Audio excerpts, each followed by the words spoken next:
I think if I hear you call me Becky one more time, six-pack, I'm gonna pop your tops. All six of them.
Hey, this is Matt once again. Welcome back to another Patreon review.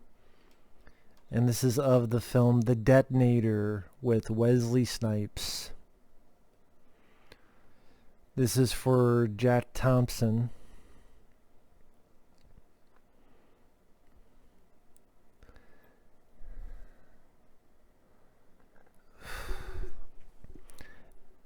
This movie sucks.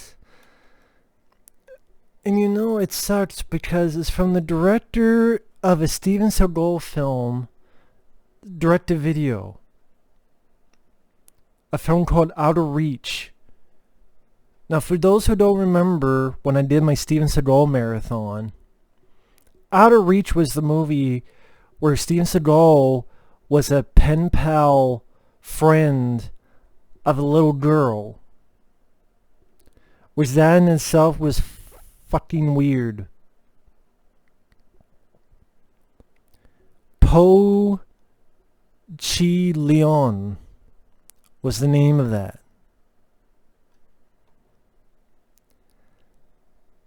Again, he did Outer Reach with Steven Seagal and now The Detonator. And this movie thinks you're so stupid that literally at the beginning of the film, it has to explain the term detonator to you. Apparently you're too stupid to know what detonator means. Literally they go detonator, ... Hey, dumb fuck. This is what detonator means. Stupid. Duh. And speaking of Steven Seagal, this is a movie with Wesley Snipes. Took Seagal's, I don't know, took his, maybe he got advice? Or said, fuck it, if Seagal can do it, I can do it?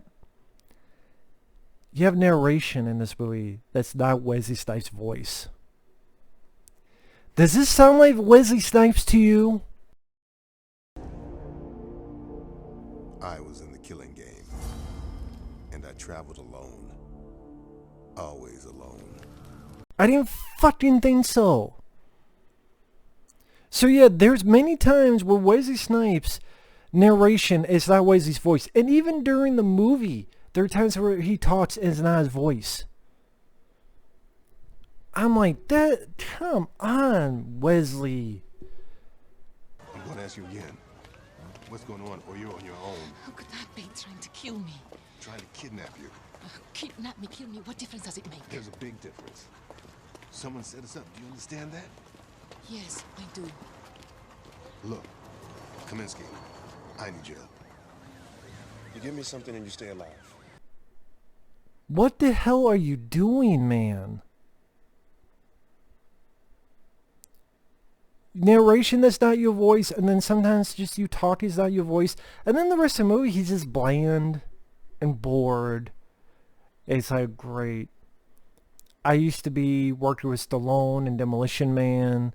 I used to be doing movies that went theatrical, working with Spike Lee. comedies like White Man Can't Jump. Now I'm doing films like The Marksman and 7 Seconds, which is as long as you remember that movie, and The Detonator, all with covers where I look like Blade with my glasses. And then the first time we see Wesley acting, he's acting flamboyant as if he's the guy from fucking Mannequin. Ever makes you happy, sugar. So where are we going? To a football match. What football game?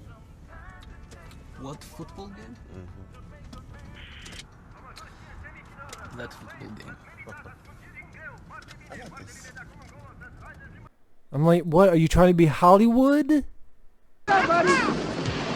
things I love to do. It's fight and kiss boys. Come on, honey. Ah! Come and get me, Sissy Mary Lala. What's the matter, honey? What's the matter? Come on. Woo! They're light. With the rest of them. Transfer the money, and we will deliver the goods. Of course I'll transfer the money straight to your account when you give me the rest of them. And then the movie itself, typical plot, takes place, of course, in an Eastern European country, well, in this case, Romania, because that's where the budget's gonna go.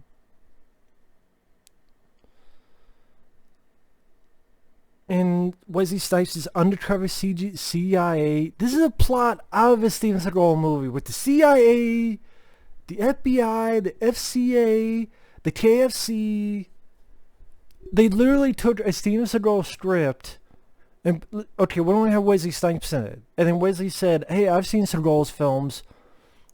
He doesn't have to do anything. I won't do much either. He didn't have to do narration. I'm going to not do that either.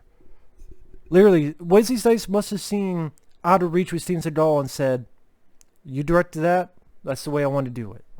So if Seagal can do it, I can do it. Laziness. His cover gets blown. They're like, hey, you're not flamboyant. You're a CIA guy. And he's like, no, I'm not. There's some little bit of fighting and shooting during this arms deal. He gets arrested. William Hope. You always were an asshole, Gorman. Yours. Which would you prefer? Well, let's buy me a drink and then we can negotiate. What are you doing here? You're under indictment in the U.S. for a suspicious death. You got a court case in 2 days. If you miss that, you're going to be considered a fugitive. But here you are, killing Romanian gangsters at a national soccer event. And he gets Wesley Snipes out of jail. And I said, this is the plan. You're going to escort this Russian woman back to the U.S. He said, okay. Meets the girl at the safe house. You get great fucking dialogue. The Hawk, he will fuck you in the ass. And Wesley Snipes goes, that's nasty. The hawk, you know, like a bird. He will fuck you in the ass. That's nasty. It is. Isn't that a fucking... Didn't they do that on a Family Guy thing? When someone going, that's nasty. Like, what the fuck is this shit? Sometimes there's flashbacks to this fire. I don't know what the fuck it's about, but it's a really cartoonish looking fire. It pretty much throughout the film, there's a mole in the organization, so bad guys always find out where Wesley Snipes is at. So they shoot out the safe house. You get a little bit decent shotgun stuff, okay. They get out of there, and she talks about how she has this $30 million that's hidden.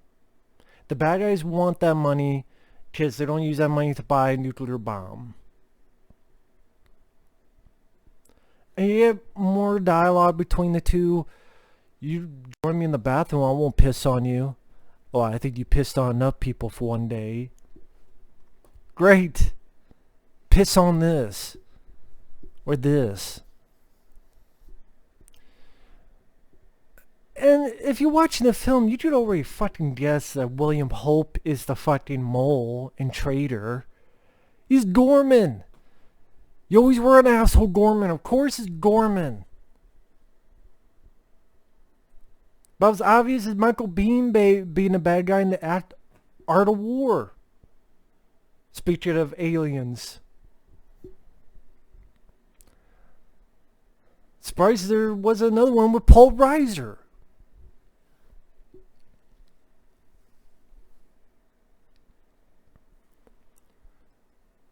When you watch the trailer and you see action, mainly it's from this motel that the bad guys get there, and apparently if you're under a bed sheet will save your ass from an explosion. The entire fucking motel explodes, but Wesley Snipes is hiding under a bed sheet. Like not just a sheet, but the cushion. He's perfectly fine. Perfectly fine. You get a halfway decent car chase. Decent explosion. But the film is just bland. It's a Steven Seagal plot. Wesley Snipes seems bored. The action is barely there. When it's there, it's nothing to run home about. And don't give me this direct-to-video shit. I've seen plenty of direct-to-video films that are exciting, fun, fast-paced, have a good chunk of action that drives the story. Van Damme, The Shepherd Border Patrol, Weight of Death, 6 Bullets. Dolph Lundgren directed a film called The Defender around this time. The Defender. The last like half hour of that film was action, action, action, which drove the story. And the plot was being told within the action. But here the movie's gotta stop, and that's a lot of the Steven Seagal films did that too. Direct to video. The action stops. We gotta explain to the audience what's going on. Put all this exposition dump. Yeah, dump. You gotta dump. In a fucking toilet.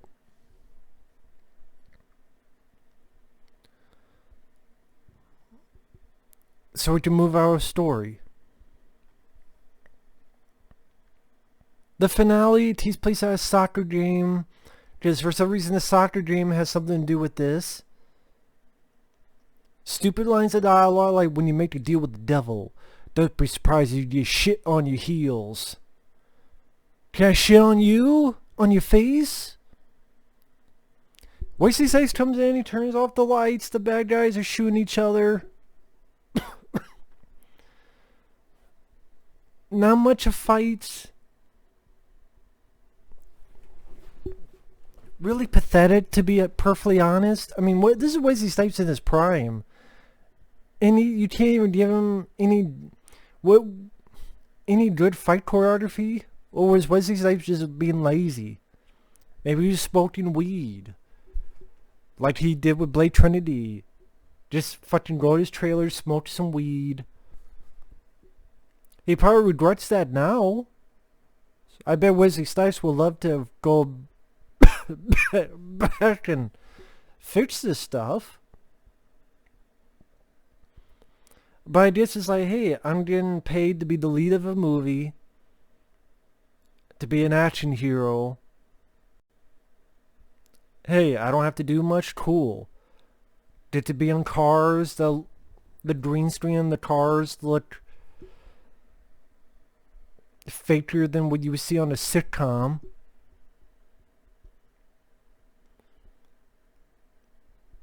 Defeat the bad guy.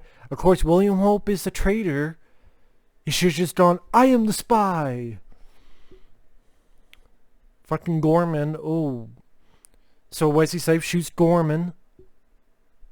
Wesley Snipes faces death. So he can go off with the lady and her kid, and they had $30 million. And the last line dies is like, yeah, you are a bad man. A bad man who's really rich. Good for fucking you. I ain't fucking rich after watching this fucking film. Detonate his ass into fucking orbit for all I care. It goes to show Wesley Snipes can make the movie as shitty as a Steven Seagal film. With narration that's not even his own fucking voice. lame fucking fight scenes, a couple of decent bits of action with shotgun fun and a little bit of a car chase, stupid lines of dialogue, talking about getting shit on your heels, and Wesley Snipes acting like Hollywood from Mannequin, and William Hope obviously being a bad guy. Fucking plot dealing with the CIA and betrayal and who you're supposed to trust. Take you from a Steven Seagal fucking movie. Villains that you're not going to remember one damn note about after the movie ends. A lady who has no chemistry with Wesley Snipes. She only got hired because of her looks. I'm sorry. That might not be fair, but I call it like I see it. The Detonator...